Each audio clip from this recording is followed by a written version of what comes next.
My name is Brenda Miller, and I'm 32 years old. 3 days ago, I woke up on my birthday morning to find my credit card melted in the kitchen trash and $25,000 missing from my savings account. But what happened at my birthday party that night left over 100 guests speechless when my father finally revealed why he'd been silent for 10 years. The woman who stole from me was sitting at the family table, wearing jewelry bought with my money, laughing about teaching me a lesson about being too weak.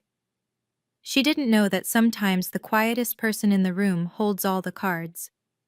If you're watching this, please subscribe and let me know where you're watching from. Now let me tell you how my family learned that kindness isn't weakness, it's patience waiting for the perfect moment. That morning started like any other birthday, except for the acrid smell coming from my kitchen. I followed it to the trash can, and there it was. My primary credit card, melted into a twisted piece of plastic and metal. The melted plastic still smelled like betrayal when I found it in my kitchen trash. My hands shook as I pulled out my phone to check my accounts. $25,000. Gone. Not transferred, not pending, just gone. I sank into a kitchen chair, staring at the screen. 3 years of saving for a house down payment vanished overnight. My credit score would tank. My position as chief accountant at Dad's company could be questioned if anyone thought I couldn't manage my own finances. The security cameras. I rushed to check the home security app, but the footage from last night through this morning had been deleted. Someone with the access code had covered their tracks. Only 3 people knew that code: me, Dad, and Linda, my stepmother who'd insisted on having it for emergencies. I started piecing together the strange events from the past week. Linda asking detailed questions about my savings goals.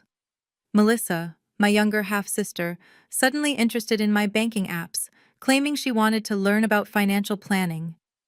The way they'd exchanged glances when I mentioned my birthday dinner reservation. My laptop showed the transaction history before it was wiped, multiple ATM withdrawals at the maximum daily limit, wire transfers to accounts I didn't recognize, and luxury purchases at Nordstrom, Saks, and Tiffany's, all processed between midnight and 6 a.m. while I was sleeping in my own bed, trusting my family. The kitchen felt smaller, suffocating. This wasn't just theft, it was calculated, deliberate, timed for maximum impact. They wanted me to discover this on my birthday morning, hours before the elaborate party Linda had insisted on throwing at the Grand Meridian tonight. My phone buzzed with a text notification. The preview showed it was from Melissa, and I could see the beginning. "Morning, sis. Paris is amazing. Thanks for—" I didn't need to open it to know what she was thanking me for. My stomach turned as another notification popped up, Linda calling. I let it go to voicemail, already knowing what she'd say. Something about tonight's party, peppered with false concern and barely hidden satisfaction. My phone buzzed again. Another message from Melissa. I opened Melissa's message, and there it was, a selfie from the Eiffel Tower, designer sunglasses, Chanel bag, champagne in hand. The caption read, "Morning sis, Paris is amazing. Thanks for making this trip possible. Some of us know how to actually live life instead of hoarding money like a scared little mouse." The next photo showed shopping bags from Louis Vuitton, Hermes, and Dior. "Don't worry, I'll bring you back a keychain or something cute. That's more your speed, right?" Before I could process the rage building in my chest, my phone rang. Linda.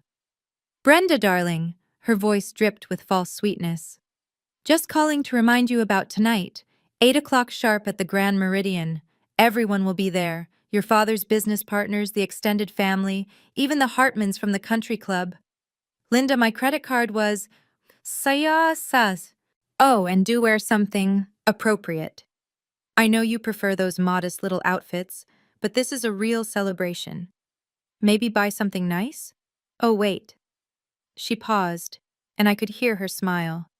"Well, I'm sure you'll figure something out. You're so good at making do with less." "Linda, someone stole—" "Life teaches us lessons when we need them most, sweetheart. Some people are too weak to protect what's theirs.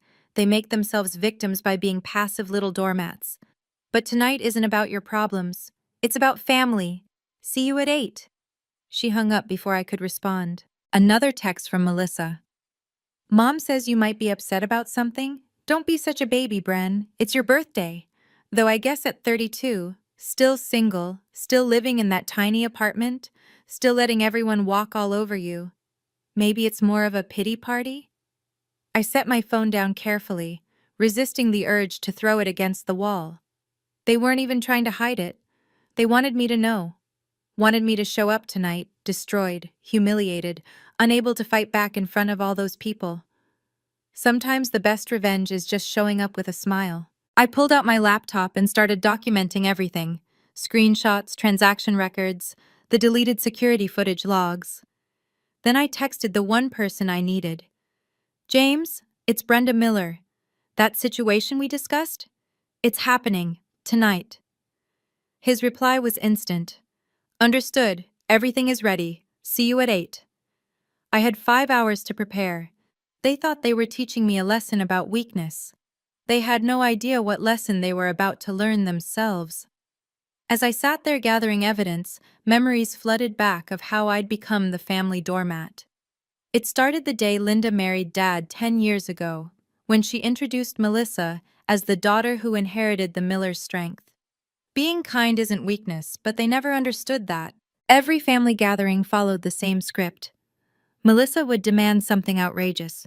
A new car at 16, a gap year in Europe, startup capital for her 5th failed business venture. Dad would hesitate, and Linda would turn to me. Brenda understands family sacrifice, don't you, sweetheart? She's not selfish like some people. And I'd cave. Every time. When Melissa crashed her 3rd car, I co-signed for the 4th because family helps family.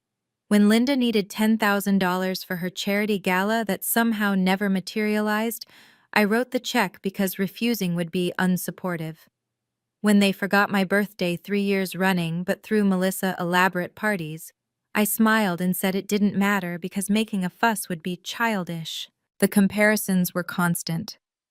Melissa knows what she wants and takes it. That's real strength, Linda would announce at dinners. Poor Brenda, always waiting for permission to live her own life. They mistook my restraint for weakness, my kindness for stupidity. While Melissa threw tantrums to get her way, I built my career quietly. While Linda spent Dad's money on status symbols, I saved every penny. While they performed their power plays, I watched, learned, and waited. The irony was beautiful, really. They'd spent so much time calling me weak that they never noticed Dad pulling me aside for private conversations about the company's future. They were so busy taking that they never saw what I was building. But why had Dad stayed silent all these years? That was the one piece I couldn't figure out. He watched them humiliate me, use me, dismiss me, and said nothing. Until 6 months ago, when everything started to change. The past 6 months had shown a dramatic escalation in their contempt. It started when Dad promoted me to chief accountant of Miller Industries. Linda's reaction was immediate and vicious. Robert, she doesn't have the backbone for leadership, Linda announced at the family dinner celebrating my promotion. Melissa should be groomed for executive roles. She has that killer instinct Brenda lacks. Melissa had laughed. Seriously, Dad? Brenda can barely say no to telemarketers. How's she going to handle corporate negotiations? Dad's silence spoke louder than their words ever could. Then came the exclusions. Family business meetings moved to times when I was traveling for work. Investment decisions were made without consulting the chief accountant. Melissa started using the company credit card for personal expenses, submitting receipts directly to Linda for approval instead of following protocol through my department. Don't be so rigid, Brenda, Linda had said when I questioned a $5,000 charge at a spa. Family businesses run on trust, not bureaucracy. Unless you don't trust your own sister? The final straw was last month's board meeting. Linda had actually suggested restructuring the finance department to reduce Brenda's stress levels. She'd prepared a whole presentation about how I was overwhelmed and too emotional for the position, recommending Melissa as co-CFO despite her having no financial experience whatsoever. That's when I noticed something odd. Dad had started meeting with James Chen, our family lawyer, every Thursday. Privately. No Linda, no Melissa, no me. The meetings weren't on the company calendar, but I saw James's car in the executive parking garage like clockwork.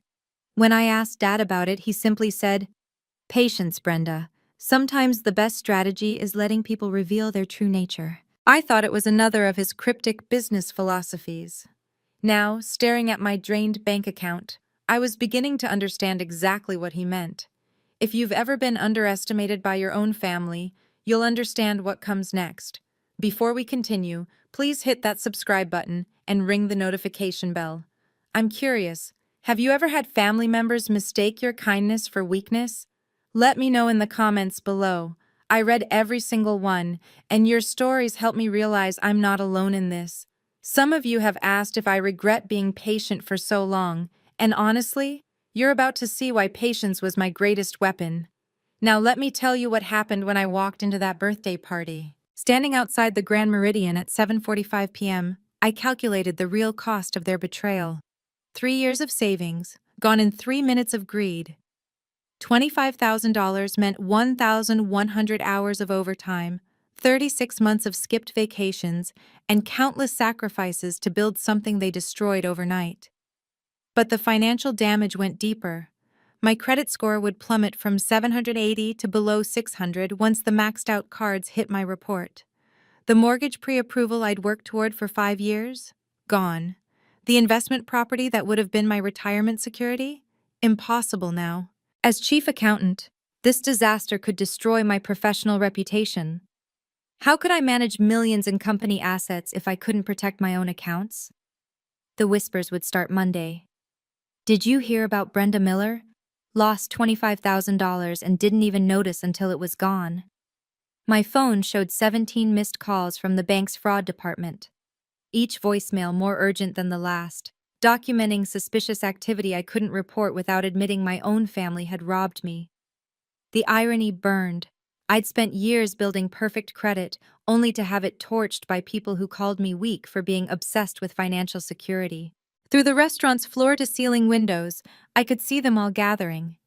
Dad's business partners, potential investors, everyone who mattered in our professional circle. Linda had made sure to invite them all to witness what she thought would be my humiliation. The maitre d' opened the door. "Ms. Miller, your family is waiting in the celestial ballroom. Your father asked me to give you this." He handed me a small envelope. Inside, Dad's handwriting. "Trust the process. R." I tucked it into my purse next to the screenshots and evidence I'd gathered. If they wanted to discuss family finances in front of everyone, I'd give them exactly what they asked for. The celestial ballroom glittered with crystal chandeliers and $100-a-plate place settings. Over 100 guests mingled with champagne, Dad's biggest clients, board members, country club elite, and extended family I hadn't seen in years. Linda had orchestrated this perfectly. Maximum witnesses for maximum humiliation. Sometimes the hardest battles are fought in evening gowns. Brenda, our biggest client, Harrison Walsh, approached with his wife. "Your father speaks so highly of your work. That restructuring proposal you presented saved us $2 million last quarter." Before I could respond, Linda appeared, sliding between us like silk-wrapped steel. "Yes, Brenda tries so hard, doesn't she? Of course, Melissa has that natural business instinct. She doesn't need to overthink everything like some people." Mrs. Walsh looked uncomfortable. Harrison frowned slightly but said nothing. The pattern I'd ignored for years suddenly seemed so obvious. Linda systematically undermining me to anyone who mattered. Across the room, I spotted James Chen near the bar, briefcase at his feet. He raised his glass slightly. A signal. Everything was in place. The guest list was more than social. These were witnesses to whatever was about to unfold. "Ladies and gentlemen," Linda's voice rang out, "please take your seats for a special toast." The stakes couldn't be higher. If I stayed silent tonight, I'd forever be the weak daughter who let her family rob her blind. But causing a scene could destroy the business relationships Dad had spent decades building. Our competitors were here too, circling like sharks, ready to use any family drama against us. I found my assigned seat, at the secondary family table, while Melissa sat at Dad's right hand at the main table. The place card next to mine read, James Chen, escrow. He leaned over and whispered, "Your father wants you to know he's proud of your restraint, but restraint and surrender aren't the same thing." The Grand Meridian's ambiance was perfect for Linda's production. Soft jazz, golden lighting that made everyone look successful, and enough space between tables for dramatic entrances and exits. I'd barely stepped into the ballroom when Melissa intercepted me at the entrance. "Welcome to your party, sister. Hope you can afford the memories." Her smile was sharp as the new diamond earrings she wore, earrings I recognized from the Tiffany's charge on my account. She air-kissed my cheeks, whispering, "Love the dress. Ross? Target? Very... you." Linda glided over in a $3,000 gown I'd seen her buy last week, on the company card naturally. "Brenda, darling, everyone's been asking about the birthday girl. I've been telling them how you're learning so much in your little accounting role." "Chief accountant," I corrected quietly. "Yes, well, titles are just words, aren't they? Melissa's been sharing her European adventure with everyone. Such initiative, taking that trip to study international business trends." She touched my arm with false concern. "You really should travel more, dear. Though I suppose that requires resources." The room felt like a stage, and I was the only one who hadn't received the script. Board members clustered near the bar, their wives gossiping by the windows. My Uncle Richard, who hadn't spoken to me since I'd refused to loan him money last year, was suddenly very interested in examining the wall art when I passed. Dad sat at the main table, silent and observing. His expression was unreadable, but his eyes tracked every movement, every interaction. He'd positioned himself with a clear view of the entire room, the CEO surveying his domain. "Robert's been so generous with this party," Linda announced to a group of investors. "Of course, some of us contribute more to the family than others. Melissa just closed a major deal in Paris. Didn't you, sweetheart?" Melissa laughed, champagne already flushing her cheeks. "Let's just say the Miller name opens doors, when you know how to use it." I took my seat, noting how James had positioned his briefcase within easy reach. The leather portfolio inside contained documents I couldn't see, but the way he guarded it suggested importance. Dad stood up slowly, his movement commanding instant attention. The room began to quiet, anticipating the traditional birthday toast. But the look in his eyes promised something else entirely. Dad raised his champagne glass, but before he could speak, Melissa jumped up, grabbing the microphone from the DJ stand. "Sorry, Daddy, but I just have to share." Her voice echoed through the ballroom. "Paris was absolutely transformative." "The shopping was incredible," she continued, projecting photos onto the ballroom's display screen from her phone. Linda stood, adding, "Strong women seize opportunities. Unlike some people," Melissa's eyes found mine, "who hoard every penny." "Afraid of actually living," Linda chimed in, tag-teaming. The crowd shifted uncomfortably. Some watched with barely hidden fascination, others looked away. Harrison Walsh's expression had turned stone-cold professional. "That's quite enough," Dad's voice cut through, quiet but firm. "Oh, Robert," Linda laughed. "Don't coddle her." "Some lessons cost more than others," Melissa added, her smile vicious. "Enjoy it while it lasts," I said quietly, but my voice carried. The room went still. It was the first time I'd spoken publicly against them, and the shock was palpable. Melissa's face flushed darker, not from champagne anymore. "What's that supposed to mean?" Melissa demanded. "Nothing, just economics," I replied calmly. Linda's laugh was forced. "Brenda thinks she understands money." "I understand theft," I said evenly. The silence that followed was deafening. Guests exchanged glances, some pulling out phones to discreetly text others. This was the drama they'd come for, even if they'd never admit it. "How dare you?" Linda started. "Sit down," Dad commanded. Not requested. Commanded. Linda's mouth opened, then closed. She'd never heard that tone from him before. Neither had I. "Melissa, give me the microphone." Dad extended his hand. "But Daddy, I was just—" "Now." She handed it over, confusion replacing confidence. The room held its collective breath. James Chen quietly opened his briefcase, pulling out a leather portfolio. "Ladies and gentlemen," Dad began, his voice carrying the weight of authority that had built an empire. "You've come to celebrate my daughter's birthday, but more importantly, you're about to witness why Miller Industries has thrived for 3 generations." He looked directly at me. "It's not about taking, it's about knowing when to reveal your hand." Linda grabbed her champagne glass so tightly I thought it might shatter. Melissa sank into her chair, and I sat perfectly still, finally understanding why Dad had been silent for so long. Before Dad could continue, James Chen stood up, his movement deliberate and professional. The entire room noticed. When the family lawyer stands at a birthday party, people pay attention. "Timing is everything in law and in life," James said quietly as he passed my chair, documents in hand. He walked to the main table, stopping beside Dad. "Mr. Miller, shall I?" Dad nodded. "Not yet, James, but stay close." The interaction was subtle but loaded with meaning. Board members straightened in their seats. Harrison Walsh pulled out his phone, likely recording. Everyone sensed something significant was about to unfold. "Brenda," James said, making eye contact with me. "That matter we discussed earlier? All the documentation is in order." Linda's voice cut through, sharp with suspicion. "What documentation? Robert, what is this about?" "Business, Linda. Something you've been very interested in lately." Dad's tone was neutral, but the temperature in the room seemed to drop. Melissa laughed nervously. "God, why is everyone being so dramatic? It's just a birthday party." "Yes," Dad agreed. "A birthday, a milestone, a time for gifts and revelations."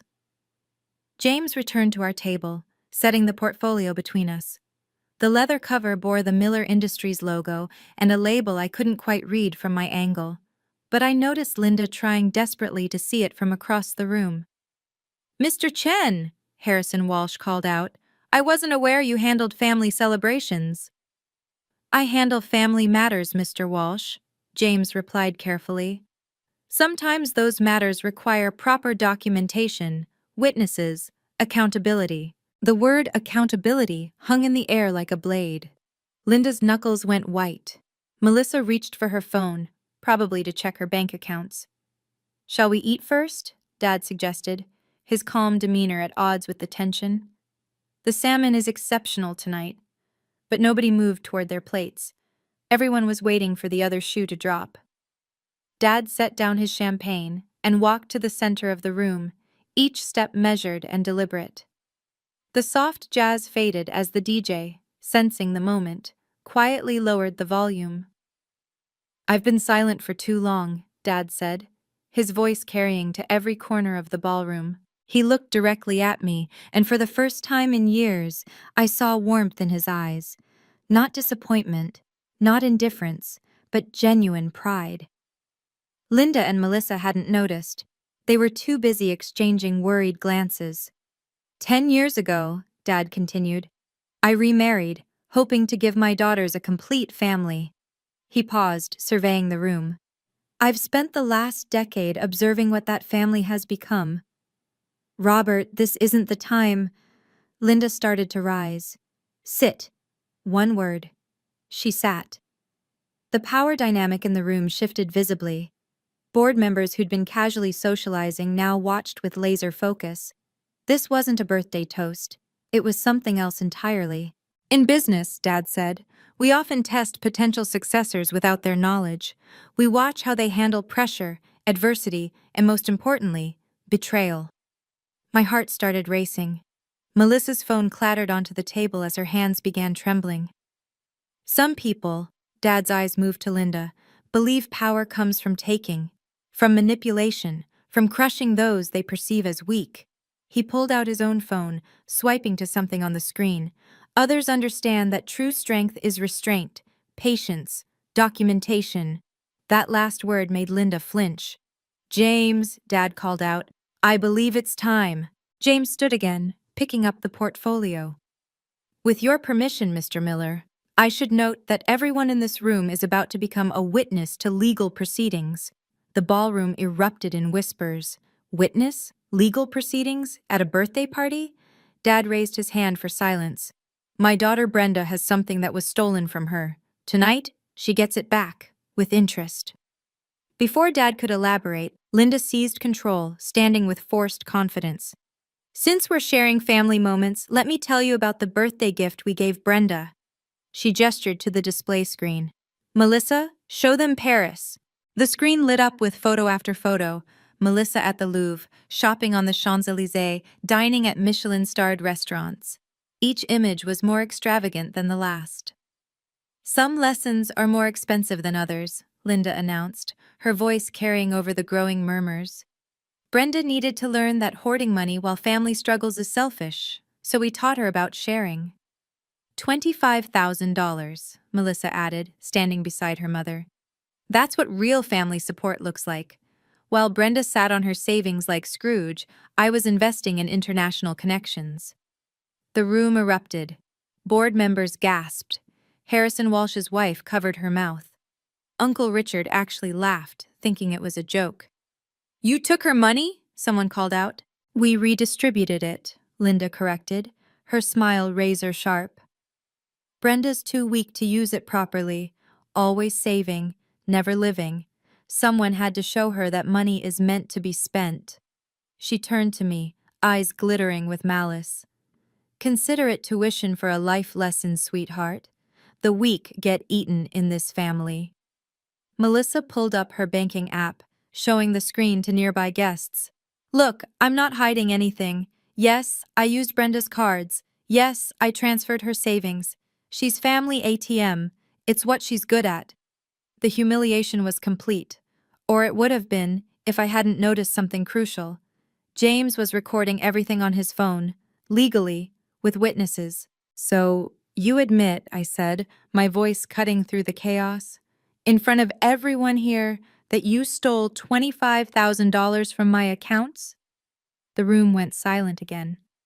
"Stole?" Linda laughed. "We taught you a lesson about family." "A lesson," I repeated. "James, did you get that?" "Every word, Ms. Miller." Dad stepped forward, and his expression was no longer neutral. It was cold, corporate, the face that had crushed competitors and built an empire. "Now," he said, "let me tell you what lesson you actually taught." Linda doubled down, sensing she was losing control. "Brenda needs to learn strength. Look at her. 32, single, no backbone. She'll thank us one day." "Strength isn't always loud," I said quietly, but the microphone Dad had set down was still on, carrying my words. "Oh, please," Melissa scoffed. "You've never fought for anything in your life. You just exist, like furniture." Some guests laughed uncomfortably. Others looked appalled. The room was splitting. Those who saw cruelty and those who were entertained by it. "She's right, though," Linda continued, addressing the crowd. "How can someone so passive run a finance department? Melissa has that killer instinct businesses need. Brenda just has spreadsheets." "Weak people hide behind rules and paperwork," Melissa added. "Strong people take action." Harrison Walsh stood up. "Mrs. Miller, are you seriously admitting to theft at a public event?" "It's not theft when it's family teaching family," Linda snapped. "Something you'd understand if you knew how real families operate." The insult to Harrison, implying his family wasn't real, was a fatal error. He was our biggest client, and his expression went from concerned to furious. "Robert," Harrison said coldly, "is this how Miller Industries operates now?" That's when Dad spoke, his voice cutting through everything. "Enough." The single word carried more authority than any shout. Everyone, Linda, Melissa, the guests, even the waitstaff, froze. "You want to discuss family business?" Dad asked Linda. "Let's discuss it. All of it." He turned to the room. 6 months ago, I discovered systematic theft from Miller Industries, company cards used for personal expenses, fraudulent invoices, embezzlement. Linda's face went white. Robert, you can't. I can. I have. And I will. He nodded to James. Mr. Chen, please present the documentation. James opened the portfolio, revealing a stack of papers thick enough to be a small book.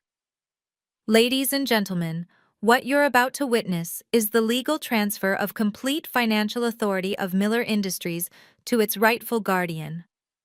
No, Linda breathed. No, you wouldn't. Dad looked at her with something almost like pity. I already did, 6 months ago. This is where everything changed. If you're still watching, you're about to witness one of the most satisfying reversals I've ever experienced. But first, what would you have done in my position? Would you have walked out, fought back, or waited like I did?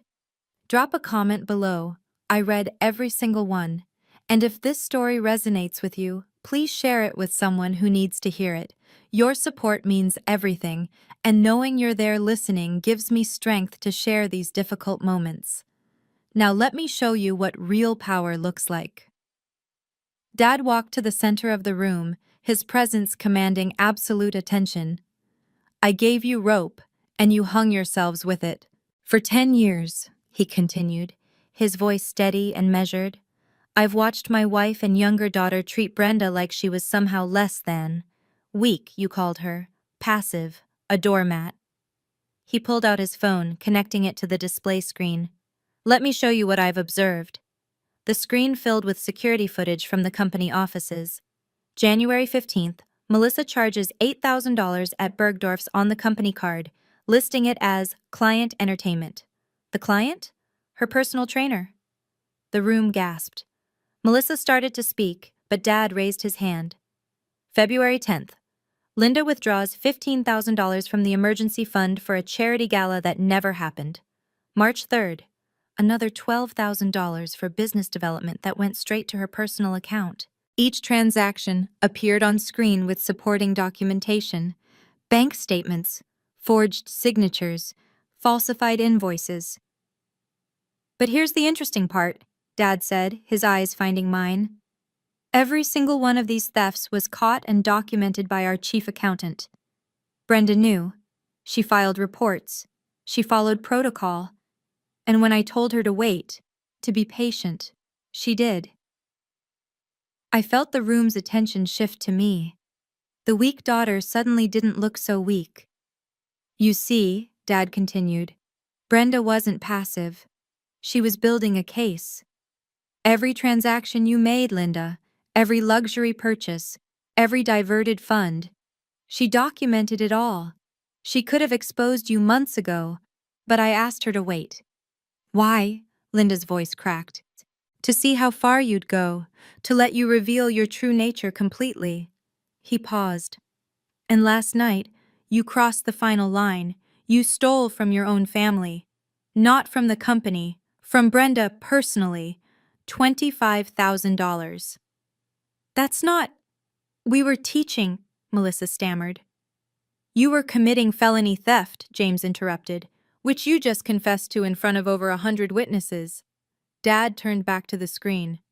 The security footage you deleted from Brenda's apartment, Linda, it automatically backed up to the cloud. We have you entering with the spare key at 11:47 p.m. We have you accessing her laptop. We have everything. The screen showed grainy but clear footage of Linda at my kitchen table, my laptop open, entering transfer after transfer while Melissa kept watch. You thought you were so clever, Dad said. But you forgot one thing. I didn't build this company by being stupid, and I didn't raise Brenda to be weak. I raised her to be patient, strategic, brilliant. He looked at me with undisguised pride. The weak one was never Brenda. It was the two of you, so consumed by greed, you couldn't see the trap closing around you. James stepped forward, pulling out the first document from the portfolio. This is a power of attorney for financial affairs, executed 6 months ago, granting Brenda Miller complete authority over all Miller Industries financial decisions. The papers were signed 6 months ago. You've been stealing from your own sister's company. Linda stumbled backward. That's not possible. I would have known. You were too busy stealing to notice, James continued, producing another document. This is the board resolution, unanimously approved, appointing Brenda Miller as Chief Financial Officer with full executive powers, effective immediately upon any breach of fiduciary duty by current family members. He held up a third document. And this is the criminal complaint we're prepared to file Monday morning if full restitution isn't made within 48 hours. The room was absolutely silent. Even the waitstaff had stopped moving, frozen by the magnitude of what they were witnessing. Every transaction over $1,000, James announced, requires Brenda's signature as of 6 months ago. Every single purchase you made, Linda, every transfer, every withdrawal, all unauthorized, all criminal. Melissa's phone clattered to the floor. But I'm family. So is Brenda, Dad said coldly. Yet that didn't stop you from robbing her. James pulled out his tablet, showing bank statements. As of this moment, all accounts linked to Linda and Melissa Miller have been frozen pending investigation. The forensic audit is already underway. You can't do this, Linda shrieked. I'm your wife. And you've been embezzling from our company for 3 years, Dad replied. The prenuptial agreement you signed, remember that? Specifically states that any criminal activity voids all financial claims. Harrison Walsh stood up slowly. Robert, Brenda, on behalf of Walsh Enterprises, I want to state publicly that we have complete confidence in your leadership and integrity. In fact, we'd like to increase our contract by 40%, effective immediately. Other business partners began standing one by one, declaring their support. The tide hadn't just turned, it had become a tsunami. The $25,000 you stole from Brenda's personal accounts, James continued, is due in full within 48 hours. The $347,000 you've embezzled from Miller Industries over 3 years is subject to a separate criminal investigation. 300? Melissa couldn't even finish the number. Did you think we weren't watching? I finally stood, my voice calm and clear. Every shopping spree, every business trip, every diverted payment, I documented it all. I gave you chance after chance to stop. But you were right about one thing, Linda. Some lessons are expensive. The display screen changed to show a single document, the new corporate structure of Miller Industries. At the top, as CEO, Robert Miller. Directly beneath, as CFO, with full financial authority, Brenda Miller. Linda and Melissa weren't even on the chart. I stood up fully, my voice steady and professional. The room held its breath as I spoke. You have 48 hours. The clock starts now. Brenda, please, Melissa started. 48 hours to return the $25,000 you stole from my personal accounts, I continued, not acknowledging her interruption. This is non-negotiable. Linda tried to approach me, but James stepped between us. Mrs. Miller, I'd advise against any contact that could be construed as intimidation. Additionally, I said, pulling out my phone to check the time, it's now 8:47 p.m. on Saturday. You have until 8:47 p.m. Monday to provide a full accounting of all company funds you've misappropriated. Every receipt, every transaction, every penny. We can't possibly, Linda protested. Then I suggest you start immediately. My tone was calm, professional, the voice I used in board meetings. James has the forensic audit preliminary report. We know the amount down to the cent. Any discrepancy between what you report and what we've found will be considered additional fraud. Melissa was crying now, mascara streaming down her cheeks. Brenda, I'm your sister! Yes, I agreed. And you burned my credit card, stole my savings, and humiliated me in front of everyone. Family doesn't make you immune to consequences. Mr. Chen, I turned to James, please ensure they receive the formal notice of account freezing and the terms of restitution. Already prepared, James handed them each an envelope. You'll also find the contact information for the criminal attorney I'd recommend you retain. The room was so quiet, you could hear Linda's sharp intake of breath as she opened her envelope. One more thing, I added. Your corporate credit cards were canceled as of noon today. Your key cards to Miller Industries offices have been deactivated. Your company vehicles need to be returned by Monday morning. My car? Melissa gasped. The company's car, I corrected, which you've been using for personal purposes in violation of policy. Linda fell to her knees, actually grabbed my dress. Brenda, please, we're family. You can't do this. My kindness was never weakness.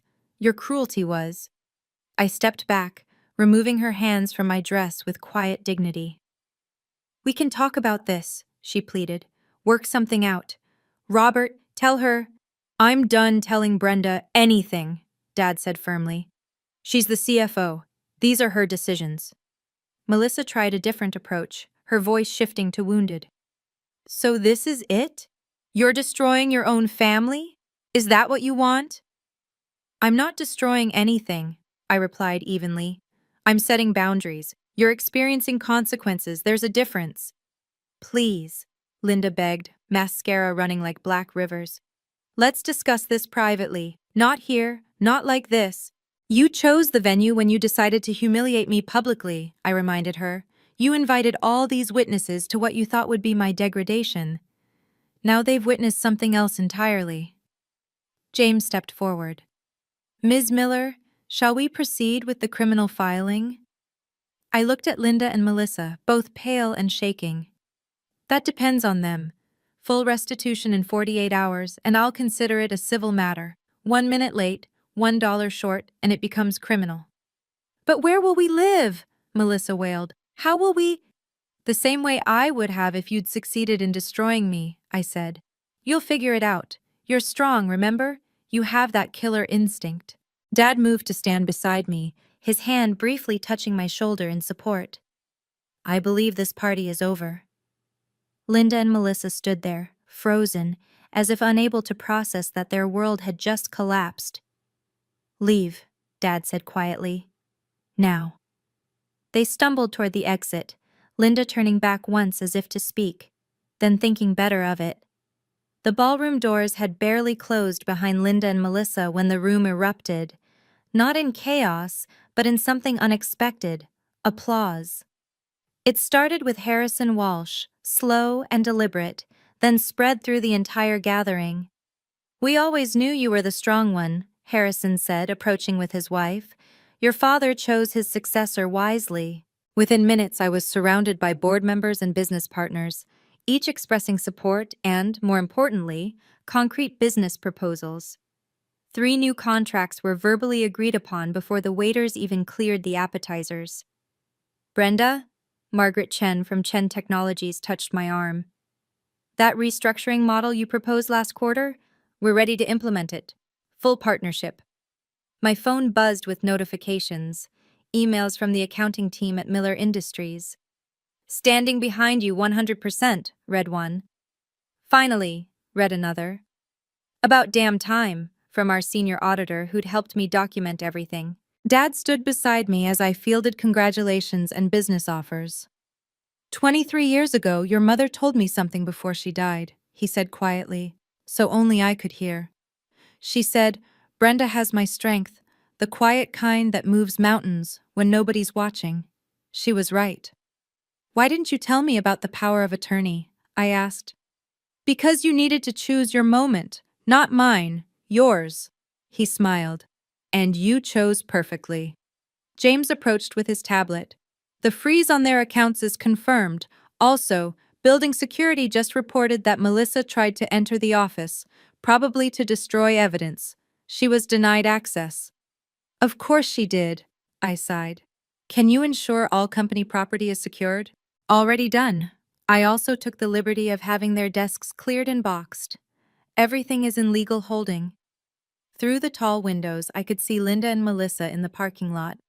Linda was on her phone, probably calling her lawyer. Melissa was kicking the tire of her Mercedes, the one she'd have to return Monday. Ms. Miller, a waiter appeared with a new champagne glass. From Mr. Walsh's table, they'd like to make a proper birthday toast. For the first time all evening, I genuinely smiled. Tell them I'd be honored. 6 weeks later, I sat in my new office, the CFO suite that had been mysteriously under renovation for 3 years while Linda tried to claim it. The view overlooked the city, and my desk held a small framed photo from that birthday night. Dad and me, standing together after everyone else had left. Success is the best response to those who doubted you.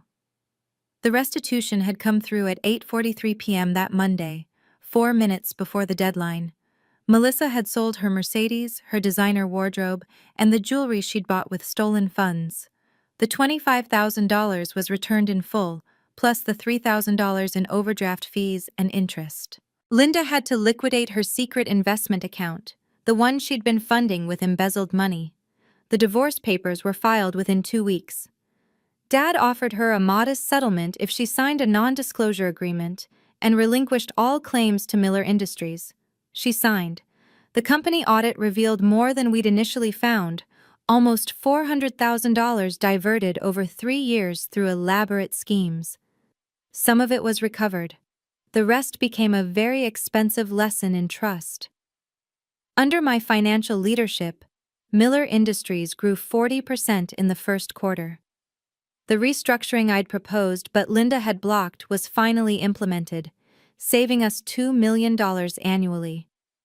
Harrison Walsh's increased contract alone brought in $10 million in new revenue. Melissa had to get a job, her first real job at 28.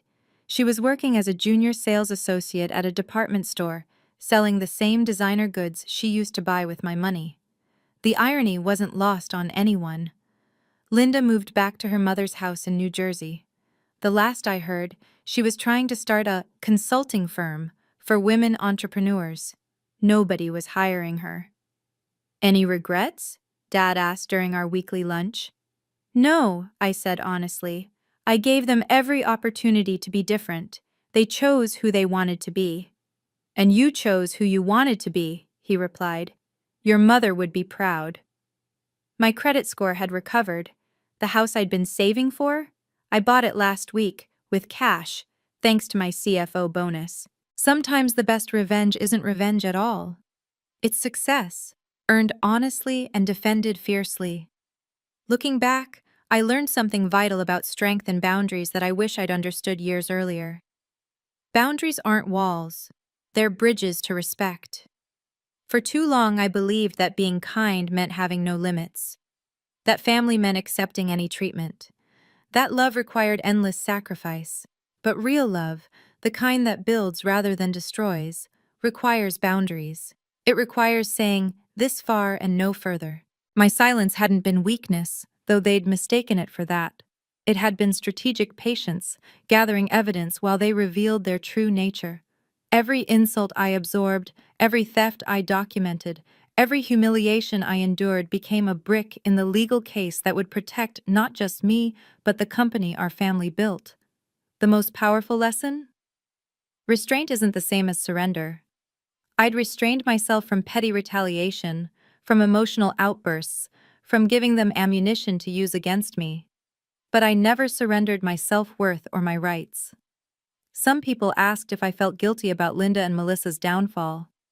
The answer was always no. I didn't push them off the cliff, I simply stopped being their safety net while they jumped. Setting boundaries with family is perhaps the hardest thing we ever do. We're taught that blood means unconditional acceptance, but that's how abuse thrives.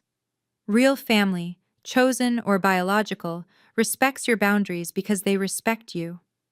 Dad and I grew closer after that night.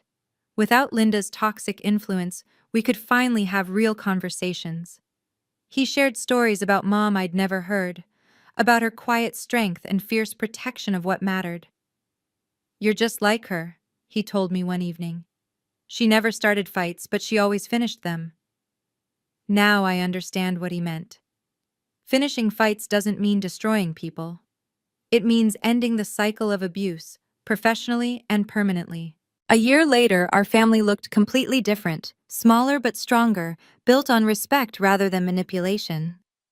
Sometimes the best birthday gift is the truth.